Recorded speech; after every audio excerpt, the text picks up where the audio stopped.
purpose of today is if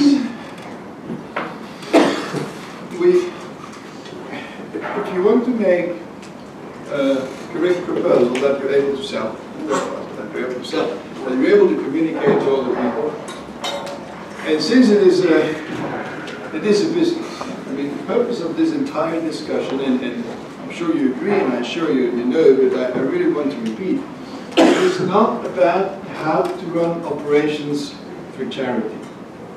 Okay, so it's not about how do you project manage a useful project. The purpose is really to develop projects that sustain themselves.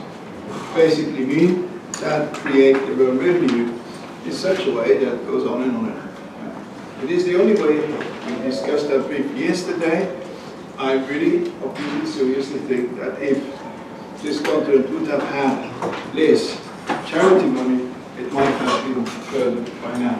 Because it would have been pushed, pressed, whatever, to find more self-sustained projects. Right? And that, for me, is the strength of business. So what I would like to do with you is two things. Is a bit demystify the idea about capitalist and communist and good and bad and whatever. Business is a mechanism. What I want to explain to you today is a mechanism. And once you sort of get the essence of the mechanism, then you can have all kinds of auxiliary discussions around ownership and distribution and cost. I mean, but that are political discussions. The mechanism of business is 99.99% the same whether you're an NGO, public company, or a private company.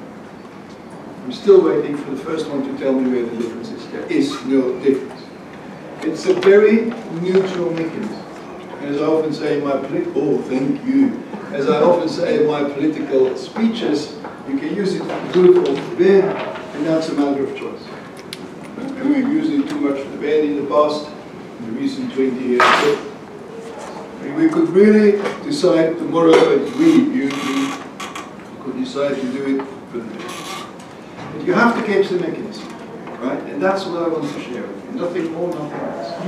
As I said, I hope, I trust that you have lots of questions. I would just like to sort of draw the fundamental scheme, and then we can discuss whatever you want to around that scheme.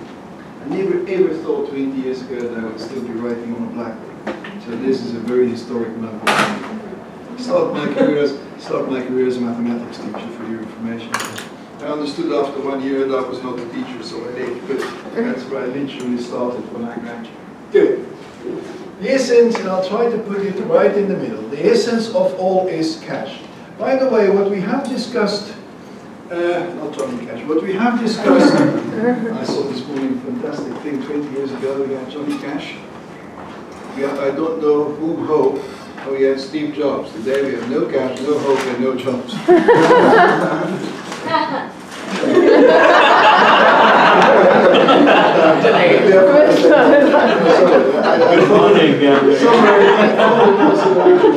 And then it goes on, please, Nick, I don't know who bacon not die or something like that. I don't know what the first name of that bacon was that shouldn't die. So that was the person who liked it. What we discussed yesterday and the day before, of course, has, in a way, it has another logic than this one. And we'll tie that in the discussion, but you can't do the one seriously without getting to the other. You can't do the other without getting to the one. So as much as a fantastic, insightful, thoughtful story about your project is crucial, your finances are equally crucial. And you won't get to the one without the other. You won't get to a good project without, if you don't have a vision and a mission and whatever. That's sort of what we discussed over the last 2 days. But I'm going to say, you can have the nicest, best vision, mission, whatever. You don't get your finances right, you're out. They're not interchangeable. They are a logic consequence, the one of the other. But you have to pay equal attention to the two. And some find this more exciting, some find the other more exciting. It's all neutral, you have to get them both. Right? So, essentially, the beating heart of a company is cash. Right? Now for a minute, your company runs, we can sort of take a running company then it's nicely positioned, it has the right vision, it has the right structure, whatever. then the whole thing is around cash. How you get to that cash, we park for a minute. I'm going to describe to you the one and only beating cycle in a company, which is the cash cycle. Any operation starts with cash, and at least after the operation has to get as much cash out as it put in. Preference, you want to get more out than what you give in. For two reasons. Since there are costs involved, possibly there are costs involved to getting that cash, I'll get to that later. But the real thing is, of course, that you would like to sort of grow your business, in the sense of not growing for the sense of growth and therefore becoming more rich, but sort of scale your product, scale your project, include more people, since you're interested, I hope, in inclusive innovation. So you start with including 20 people, but ultimately, if you could include 20,000 people, you should be happier, since you've included more, right? So that is sort of where the logic comes from. However, if you would have nothing, you could do it exactly the same amount of cash. In practice, it's impossible for reasons I'll explain you later. Okay? So you have cash. You spend cash on actually three things, right? You spend cash on the use of, how to say, equipment. Now, this is a very industrial story, what I'm telling you, and afterwards you can kick out those boxes that don't apply to services. Will be many, by the way, but good. So, if you're a bakery, you will need to have a bakery oven. In one way or another, you're going to pay for that. That's a discussion in itself, so we can have that discussion later. You are going to have a cost. What I'm talking here is all about cost and expense. You pay, it's gone. By the way, people that suffer extremely from not understanding that are artists. We run a course, Elaine Rubber runs a course here, which is extremely exciting business acumen for artists. Since they, of course, don't give a damn for this, and they get from problem to problem.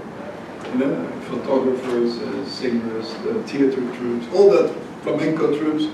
I don't know how she survives, but anyway, those people extremely live from the disaster not to understand their finance, and therefore go from disaster to disaster, and often have to close down, which you see, which is sometimes very painful. So one part of where you spend your money, so you use equipment, you possibly use raw materials if you want to, of the kind. That again is the bakery example. You would have, I don't know, flour, you would have yeast, you would have whatever you would have, and you pay people. Well, you pay labor. Let's say labor, that doesn't need to be people. But in general, that are people. Of different forms together. Okay. And that together, those expenses together, right, is absolutely clear. Give you, in a way, the interaction of those three, give you products, okay, of a kind. Now, I won't make it very difficult. You can have semi-finished products, you can have whatever. Those products, in one or another way, will have to go to a client. They most often don't go directly to a client, so they often go through a warehouse, right? Or another storing device. Walter. Yes. Right, just for my clarification right now, products can also mean services, right? I'll get to that in a minute. No, that's different. They can. No, they're not different. They're exactly the same, but of course, you will redefine your raw material. You will redefine your use of equipment. Okay. Yeah? And that will have, of course, often the consequence that those costs will be lower as compared to, if you would like to have a steel factory, then your equipment is, of course, enormous. If you are developing apps for mobile phones, then that's a PC and then you're often dead. Huh? So those products go to clients, normally not direct. normally via being stored somewhere, which again has a cost, right? And then you, in a way, hope that your clients do give you back your cash, okay? And if you have some difficult clients, that might will also contribute. You might have all kinds of intermediaries here. Okay? That's all. If you get this right, you get everything right. That was it, guys. That was the whole day. Now, do you catch this? That's a working capital cycle. So you start with working capital, and what you will have to have in your pockets is the whole amount you need to get through one cycle, since you only get cash at the end of the cycle. So you will have to be able to pre-finance that entire cycle. So there are two reasons why a company goes bankrupt. That is that they don't recover the cash, or they don't recover enough cash, or they don't recover it fast enough. So the cash was too little to get through the complete cycle. That's 99.9% of all bankruptcies.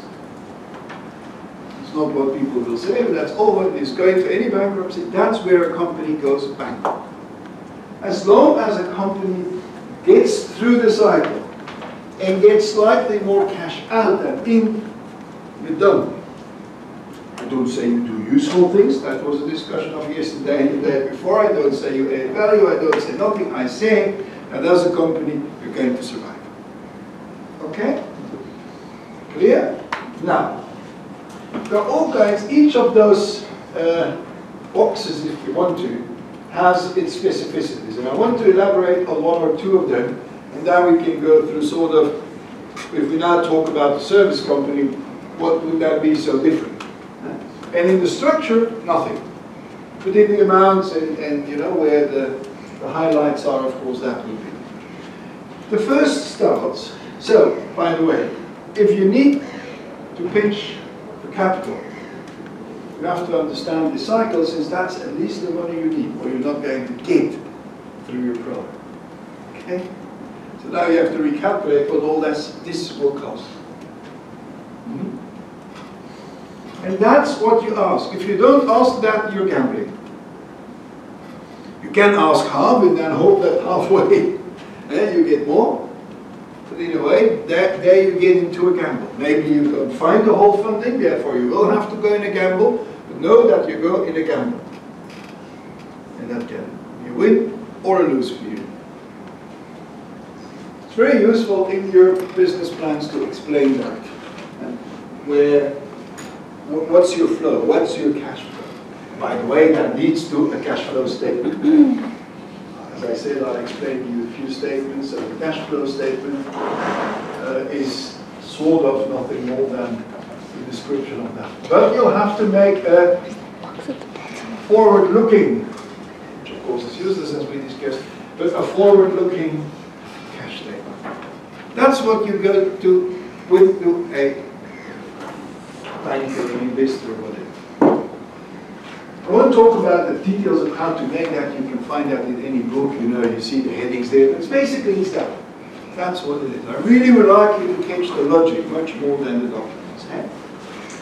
Now there are a few moments, and again I'm still in the industrial world, where you have options with consequences. Ideal situation, you're filthy rich, and you have your own money. Perfectly fine, right? Then you don't have to talk to anybody, you just do it. Most of us, most of people anyway, will not be in that situation. So, you'll have to find cash somewhere, right? Now basically, there are three routes in which you can get cash. Okay? And the consequences of those three routes is your ownership structure and your cost structure of that capital. So that's another cost. As long as it's your capital, you decide whether you want to have a return on it, yes or no. It's your decision. If you said, I don't need that return, I'm happy that I can use it for my company, or you give it away to yourself, that's your decision. Whenever you talk to third parties, there's a cost involved. So, the first nevertheless is equity. No, it's equity. I'll say a little bit about that. The third one is private capital. I want to start with that one, but I forgot that. Private capital is you, your own column in your system. Okay, that's private capital. They do or they don't charge you interest. If they charge you interest, additional cost. Additional cost, that is going to be added to the working capital flow. You'll have to fund, you'll have to foresee that, hopefully after a year, if not upfront, you'll have to pay some interest. Okay? Equity, very often, is paid by basically, gosh, I lose a little. Where did we come over? Was it a payout? Dividend, sorry, thank you. Equity capital, in a way, is paid by dividends. Okay? So, at the end of the year, not at the end of the cycle doesn't go with the year, and that's a different story. Okay? So, your reports are per year. Your cycle is per reality. It can be a cycle of 3 months, can be a cycle of 3 years. Okay? So, your cycle doesn't fit your statements. So your statements, as I said with my motorbike, are just impossible situations. They're just momentaneous photographs of a situation. Doesn't show you, that shows you the dynamic of the company. That does not show you the dynamic of the company. It's an impossible still picture. Don't say it's uninteresting, but it doesn't show you what happens in your company. Okay? So, equity is normally paid by dividend. If you are a shareholder in a company, the board every year will decide what percentage is paid out to equity capital, and if you as equity capital don't like that, you sell your shares and you go elsewhere. That's unfortunately how it works. Okay. Now, there are other constructions, and if you go to venture capital, there are slightly other ways how they charge you. Okay. They might not charge you, but buy you out. Be careful with that. The point is not the structure, the point is the cost of the structure. The structure is emotional. What's really down to earth is the cost of that structure. So be very, very clear with your, if you go for venture capital, I won't go that route since you have people that are much more developed in that than me. Be very careful about the cost of the capital. It might be very attractive, you don't have to pay nothing, but not in the small print, probably even in the big print. Will be said that they take out half of your company when it's successful. Well, don't start crying then. Eh? Start crying in the beginning and read it. Okay? So where it might sound attractive since there's no dividend, there's no nothing, you get it all for free, and after 3 years we re-evaluate the situation. Be careful about the conditions of re-evaluating that situation. Right? It's all about the cost at the end of the day for you. So there's an emotional factor, which you can live with. So there's a cost factor which you might not be able to live with. Pay attention to that cost factor. And the last way of financing it anyway is a kind of a loan. Any kind of a loan, whether that is if you're an established company, a bond, or whether that is a private loan, or whether it was whatever. The advantage of a private loan or a loan is that you get a fixed percentage of it.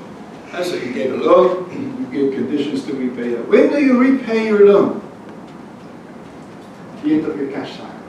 Okay? Since your money is not there, you get the loan, you rush through your cash cycle, spend it, make your products, hopefully sell them, That's why it's so important to know that you're going to sell them, since otherwise you're stuck here halfway, very bad. And then here you finally get your cash back. At that moment you could pay that loan back. Not before. Is there not a fixed time that they will put on the loan when the client pays the cash? I mean, Explain. I'm just wondering if the client takes too long to pay the cash. It's a cost. Okay. That's what I say. That's another cost. That's this cost. This is again, and you're absolutely good, but there's nothing to do with this percentage. Okay. But yes, right. So your client is never going to pay you a well, never. Yes, if you're a shop, but otherwise they're not. So that might be that there's an additional cost by getting them to pay since they don't pay, or there's an additional cost by you not having your money immediately, and therefore you might need to get a a recovery loan for that period, which would have another expense. So that's what I had here in this little circle. All different forms of just make sure that you get paid, and make sure you're getting paid is a cost. You make a deal with an incasso office up front, at least you'll get your money faster, but there's a cost related to that. You see that? So just calculate that cost. But that is absolutely independent of your loan. The loan I refer to here is the one that gives you your initial cash. In a simple way, imagine you would be rich and all this falls away. That's it. That's it. Then you have lots of cash in your pockets and you're happy to spend it and you don't need a return and whatever. That's the ideal non-existent situation. Now, there are a few issues with this which have nothing or not a lot to do with the cash cycle. The only thing that has to do with the cash cycle is that any of those solutions will give an additional cost, an additional expense of a kind. So don't forget to account for that. And be realistic in that. As I say, it's not since a venture capitalist says for 3 years you don't have to pay me anything, that there is no anticipated cost. Since then your anticipated cost will be what you think that your company will be worth in 3 years, and what then you have to give away to them, right? That's your cost. That is not something that happens later. It happens upfront in your reasoning. In your reasoning. That has to happen on day one. Before you sign a contract with any venture capitalist, you have to be comfortable about the price that deal is. And I tell you, everything has a price, except some angels. And also with venture capitalists, they are always looking to make an exit. Yes. So in 3 years, they're going to get you at the beginning to agree to a forward multiple, and you're going to have to pay them back at that period. Because they're going to want, otherwise the investors... You have to pay everybody back. That's not the question. The question is the price which you pay back. Okay? That you have to be very careful for. And of course, certainly in the beginning you're very excited and you say, you know, we're going to be highly successful. Yes, I hope so. That you have to be very clear what the real cost of such a buyout is. I guess that person you meet at midday is going to talk a little bit about that. But that is extremely important that you have it clear. I don't say you don't have to do it, I don't say you do have to do it, I have to say you have to know the cost of it. And if you don't have cash, it might be the only solution. Maybe you can't get anything else. Banks are not the ones that are going to give you easily a loan to start something. Certainly not today, but in general not. That is sort of where venture capitalists came from. They are risk takers, therefore want a higher return, and in theory that's all sounding nice, but be careful with your project, whether it fits your project. So one thing is talking in classes around the role of venture capital, another thing is talking about your company and making sure that you get out of it. Two different stories, unfortunately. So the story of today is a very down-to-earth story. It's not a theoretical one. I don't teach you around venture capital. I tell you where the pitfalls of an enterprise. Is that clear? Right? Now, the second discussion here, of course, is that it is around the ownership of the operation. Okay? I first start to go to a regular big company. A company that is run with equity capital, right, is owned by the people that own the equity. Right? So if you don't have the equity, it isn't yours. If you would be financed 100% by a loan, you still own the company for the 1% equity that you might have. So you put 1,000 rand on the table, you would be able to go to a bank and say, give me $1 million, the bank say, here's $1 million. You are the 100% owner, highly indebted. But you are the 100% owner. Which emotionally is nice, but which is also, of course, related to decision power, since in venture capital there is often a decision power. They might decide when they go out or when you go in. And that you have to think whether and under which conditions you want that. With a 100% loan or a 99.9% loan, you are the 100% owner. I say that ideal situation doesn't exist, but that is sort of the scale. That's where you see. Equity has ownership and therefore decision and therefore impact. The more distant your owner will be, the more happy you could be. That means they will only limit their interest in their dividend. And I don't know whether you want that, but that's fine. This is clean and nice as long as you pay your interest back. Your interest will come every month, so if you have a working capital cycle of 6 months, you have to foresee that every month you'll have to have a cash out, which is repayment of your interest, right? And private is private. I mean, that's a different story. Do you catch that? So, in that whole logic, the only discussion around public, private, NGO, profit, non-for-profit sits there.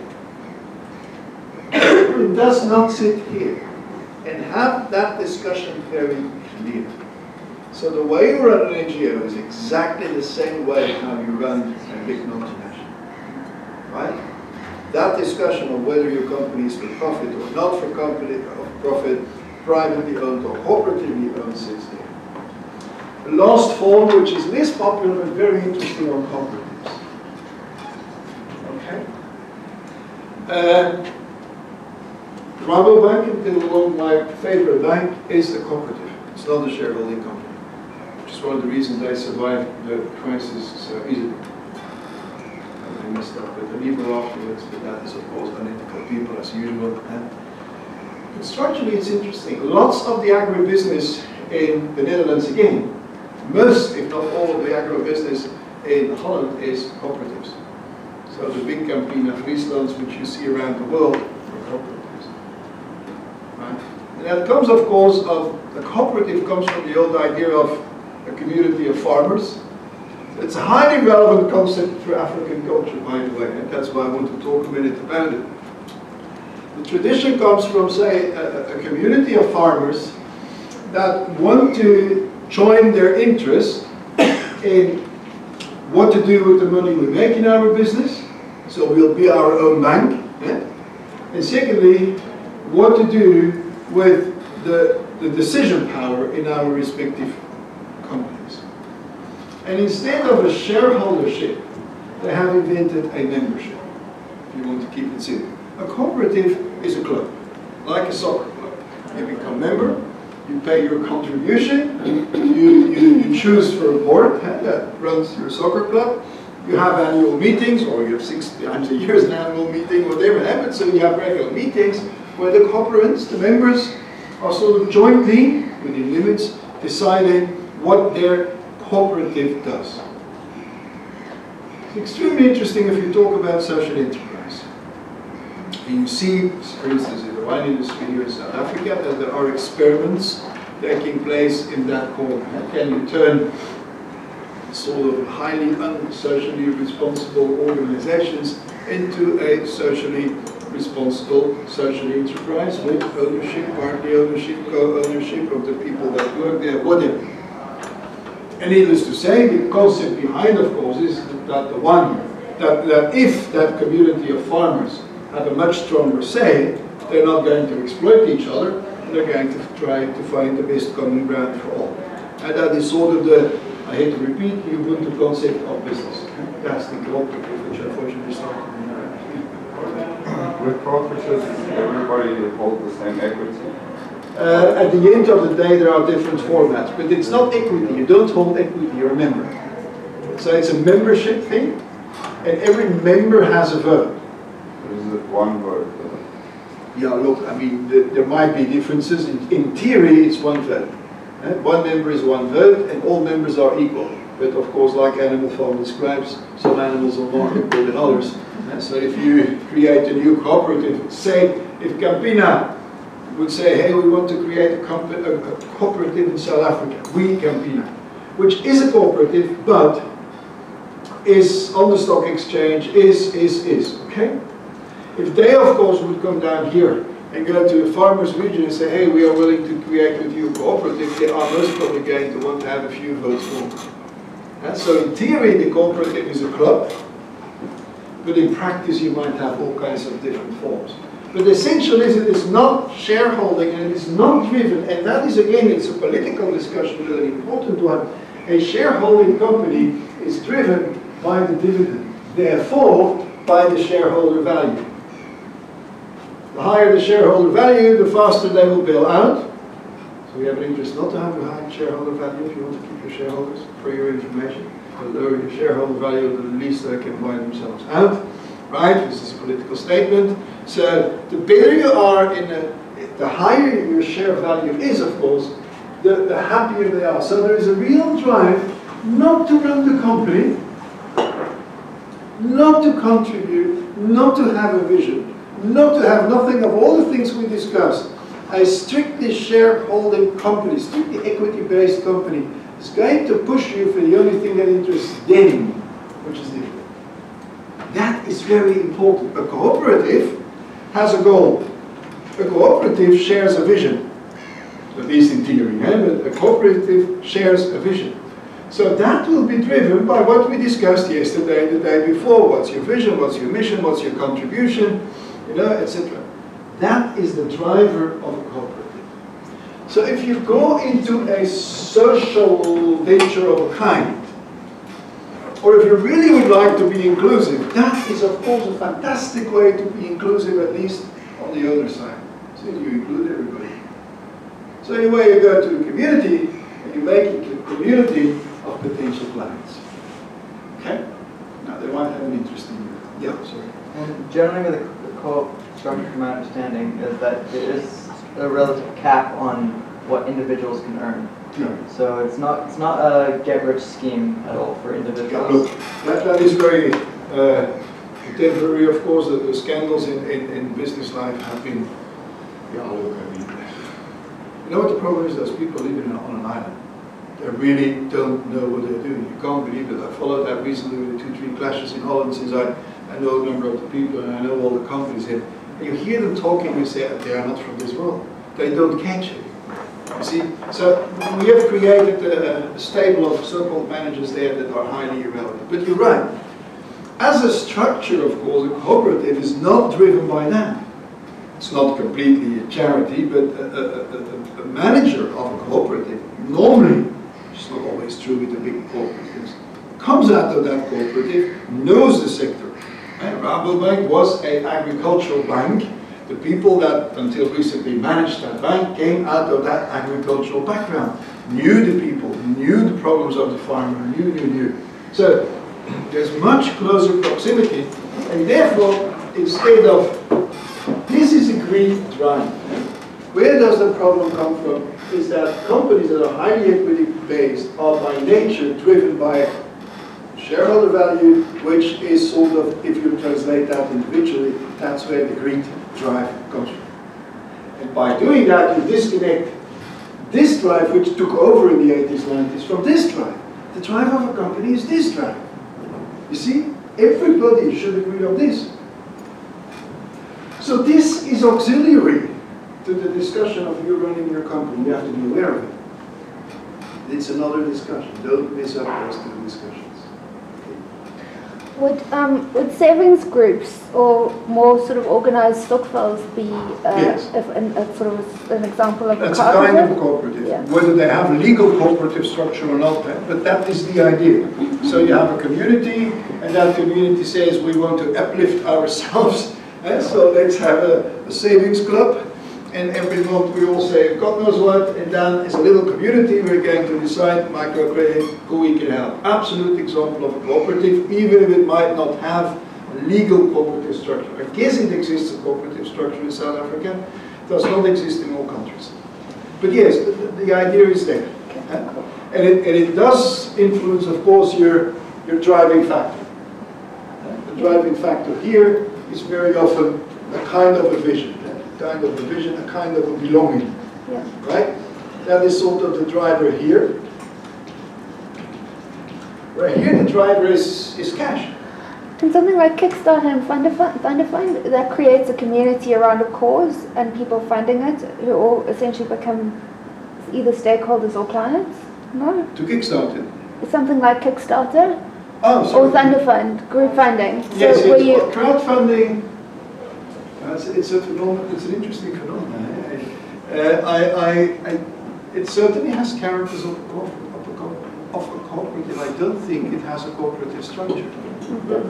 You see, a cooperative structure is a legal structure. Yeah.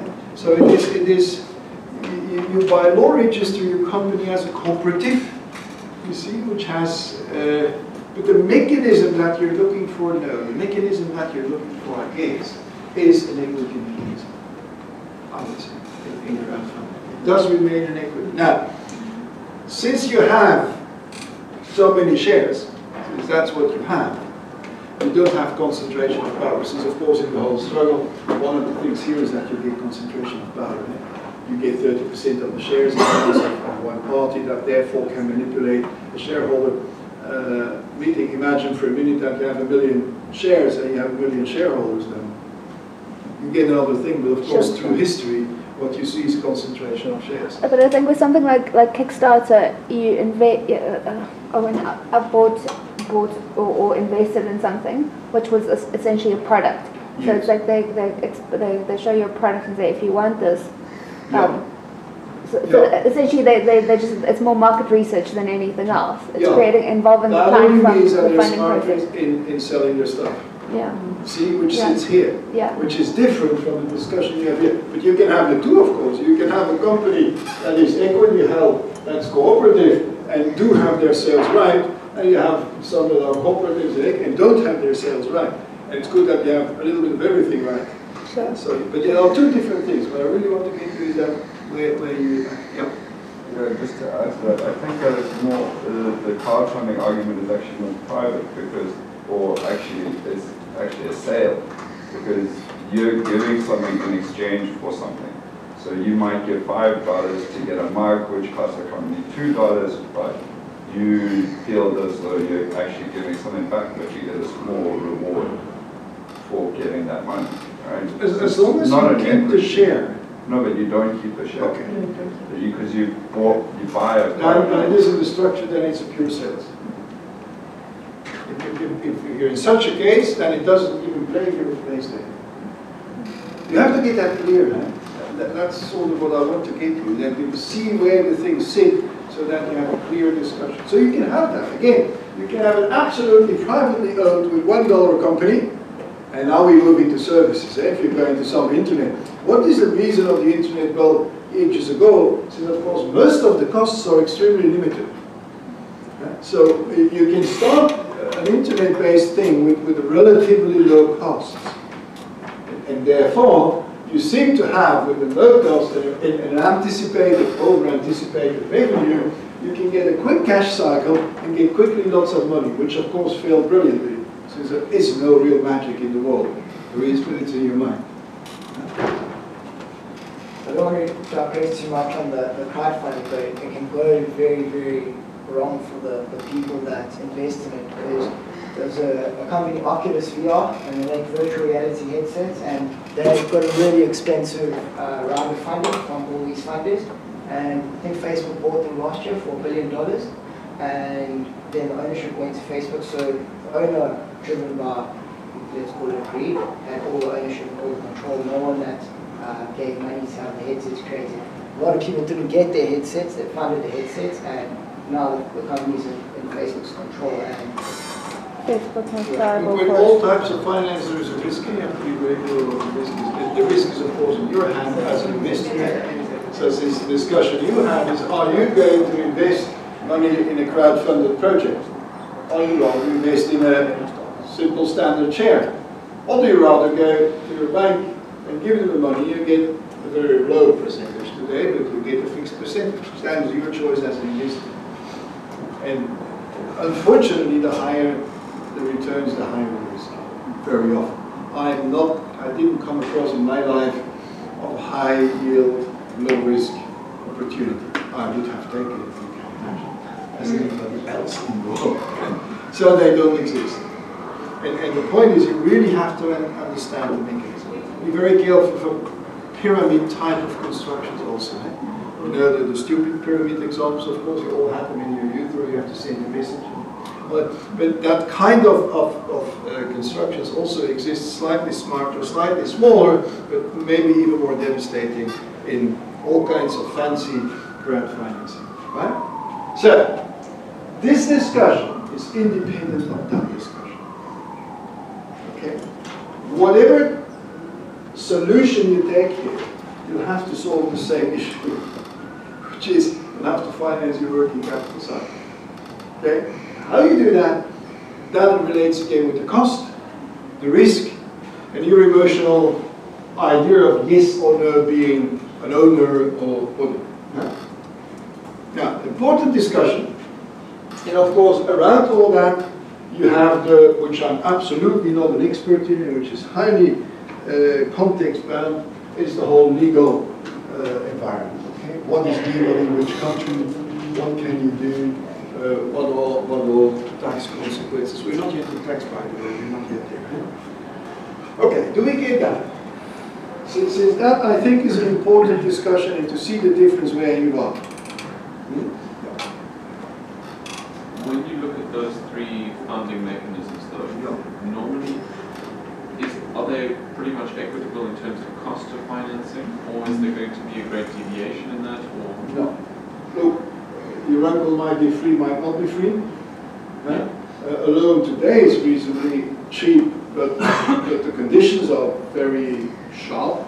So you might not meet them in the beginning. So you're sort of bound to get either to this form or to that form. That is the most realistic one to start off. And here, you can have anywhere anything between an angel, a real angel, and a real shark. Right? And that is, there you have to be extreme. But that is unfortunately, the reality is that this is sort of the most plausible to start with. Or this one. Depending on the company in which you are. If you are really an inclusive, reasonably social-oriented venture where you do have a crowd of people that are interested to buy, to own, and to produce, then you can perfectly go to the co-op. And you can organize within a co-op sort of crowdfunding within a co-op. And you say, look, if everybody brings 1,000 grand on the table, you know, so yes, there are huge differences in the cost of it. And there are huge differences in the cost of it if you calculate over 3-4 years. One thing is compare on a 1 year's time horizon, or a one working capital cycle, if that will be shorter.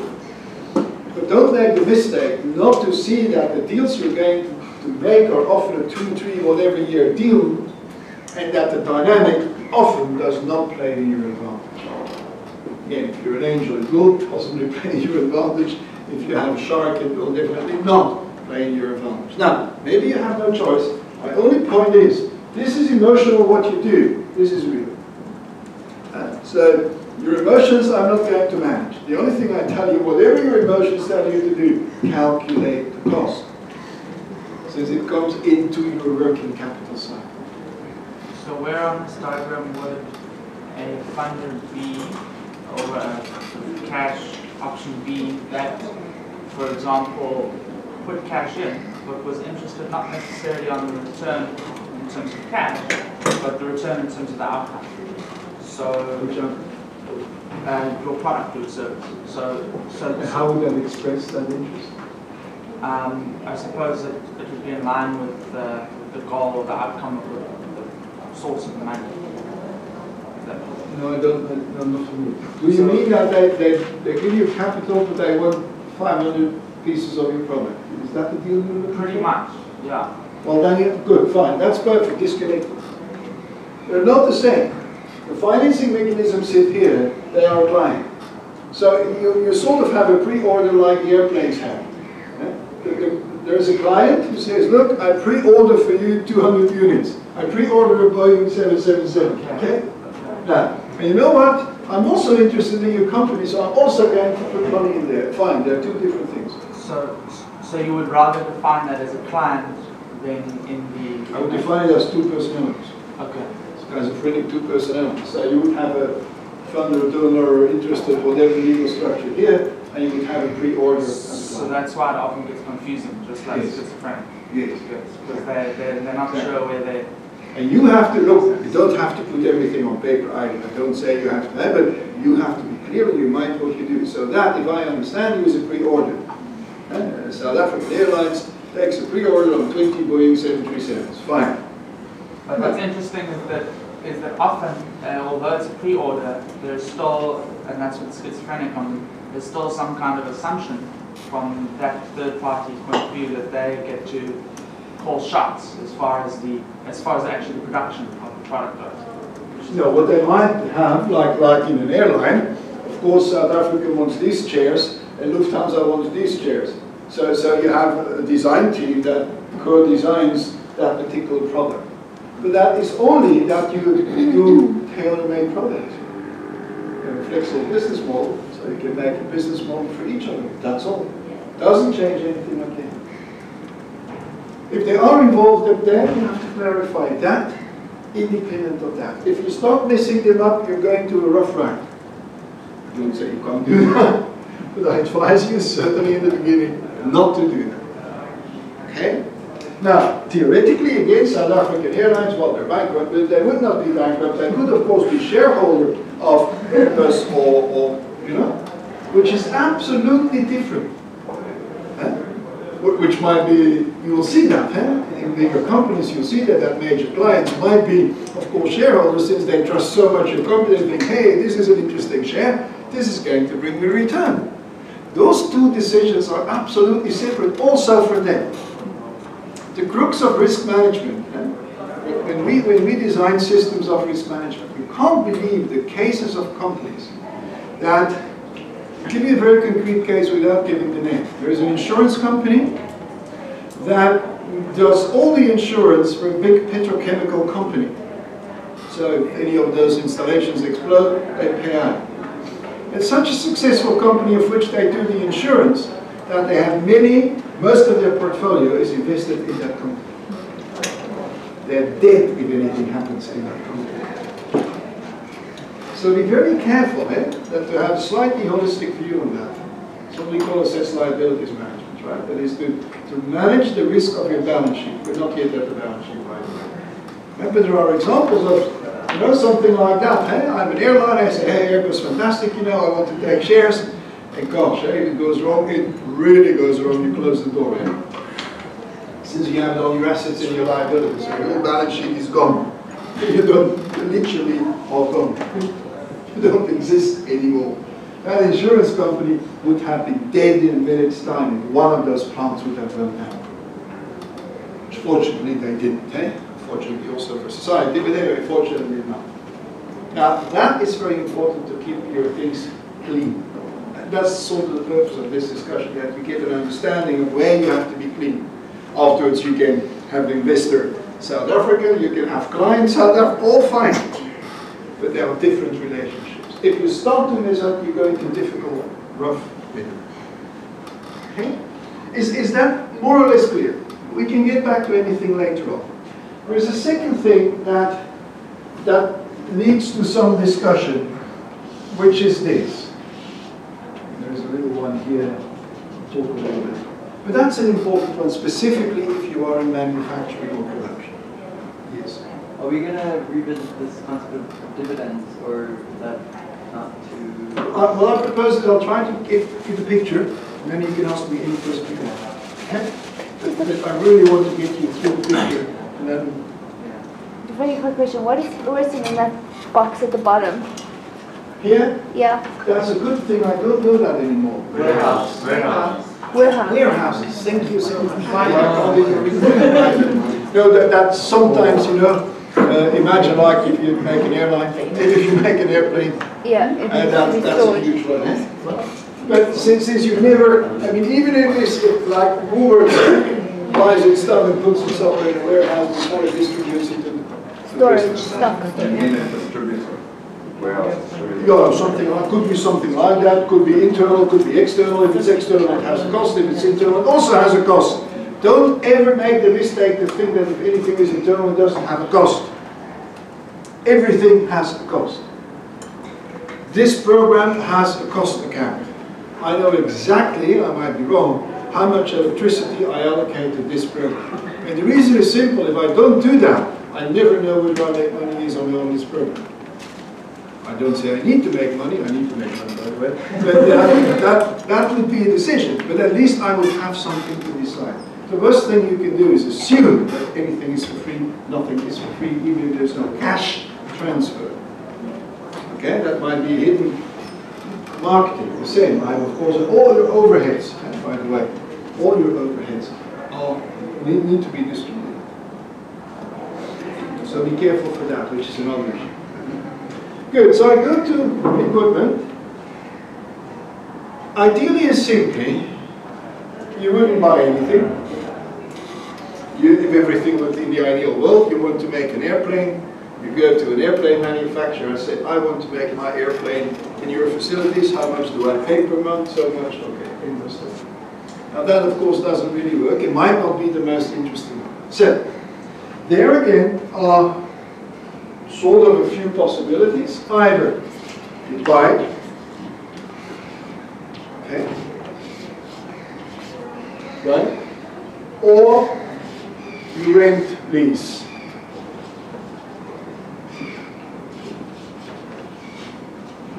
Good. Now you introduce a different animal. Now you introduce what we call an investment. All the rest is expenses. The white thing is still all sort of expenses. You give, you pay. At the end of the month there is more over than there is more surplus than what you have. Bingo. Now you're going to introduce a time horizon. Because you buy that thing for 5 years, 10 years. Okay? Why do you do that? Since you have calculated that if you buy your own machine, and if you are calculating right, if you buy your own machine, it is your cost of use of equipment is lower. But you need cash. Other than the cash you have here, and it might at the end of the day be the same cash, you will need cash in order to buy. Okay? Which is independent of the cash you need for your working capital cycle. Right? Anyway, whether you own or don't own your equipment, need your working capital cycle or you're going to go bankrupt after the first cycle. If you decide to buy, even for a little PC that you would need, the cost is lower, then you will need to have cash for that. That cash has a cost. Okay? Now, that equipment plus the cash costs you per year X. Okay? It is that X then that goes into your cost of equipment. However,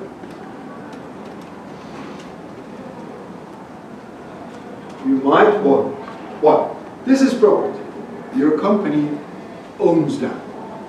Well, it's sort of, if it's paid with a loan and not again with equity capital. Imagine that you go to a bank and you say, hey, I want to buy a production unit of God knows what. Again, I go back to my bakery, I need a few bakery ovens. You go to a bank, say, I want to buy 3 bakery ovens. Say, okay, we loan you the money. So you own 3 bakery ovens. Ownership goes to your balance sheet. Okay? You catch the thing on cash flow statement. So then we're now going to start talking about the balance sheet. Balance sheet is a situation between what you own and what you owe. That's sort of what it is. On the one side you have all what you own, what you have. The other side is how did you get it? How did you pay for it? Right? That is a balance sheet. Now, if you have only your working capital cycle, and you would have, the only thing that would be on your balance sheet would be, imagine that you have private capital, you would only have one line on your balance sheet, which is, I own the company for 100%, private capital. That's your only line on the balance sheet. What the balance sheet gives you is what did you do with that equity? What did you do with the initial property you have? And is that property yours? Is that a loan of the bank? Is that equity? Is that a corporate structure? That's what the balance sheet says. So I'll draw a little balance sheet here so that we can draw the things in there. So what I have here is I describe this. Okay? This, I like impossible diagrams, I warn you. this structure, whatever the outcome of this structure is going to come here. Right? That's your ownership, that's your capital, that's sort of the means you have to acquire. And if you do nothing, then you get at the other side a sack of cash. Okay? So make it simple, you get an investor that gives you $1 million, you don't do anything, then your balance sheet will be cash, $1 million, investor, $1 million. If that is equity, then it will show equity. If that is a bank loan, it will show bank loan, doesn't matter. That's the stake, the ownership, that is what your company legally represents. Then you start complicating a balance sheet by buying stuff. Since that stuff now becomes your ownership, right? So you don't only have cash, you have a machine here of a kind, okay? If you take out additional cash, that additional cash will come here, okay? But imagine now for a minute that you're a happy person, happy gentleman. You get 10 million up here, and your working capital cycle only needs 1 million. Then you can do two things. You put 9 million in cash on your balance sheet, but you're a small person, you sort of invest that. But if you need to buy something here, you use your own cash, since you have it there anyway, right? So if you use some of the remaining cash of your capitalization, then of course you don't have additional cash. That cash will still cost you money, so you still will have a cost that you'll have to bring in here. That does not change that logic, but it will show differently on your balance sheet, right? That's the whole essence of a balance sheet. The balance sheet tells you on the left side what are your assets, where is your stuff, cash, machines. If you have a big warehouse, what is it? Your warehouse would be here since you own it and it sits there in your company. And another interesting discussion these days is, for instance, should you have your brand as an asset on your balance sheet? If you really want to excite accountants, you have to ask them that. They've gone through a few things. And again, that's a matter of choice. This is how do you do that. And be careful. For like Shell has cheated the whole world by putting on their assets the so-called potential reserves of oil they have. Yeah, so of course that is the value of the company, since by the way, if you're an investor, what do you watch for? Since that's what you buy, that's where you take a stake in. Then take a stake in that, you're in to manage the company, you want this. So if Shell says here we have 20 billion stock of oil, another says, hey,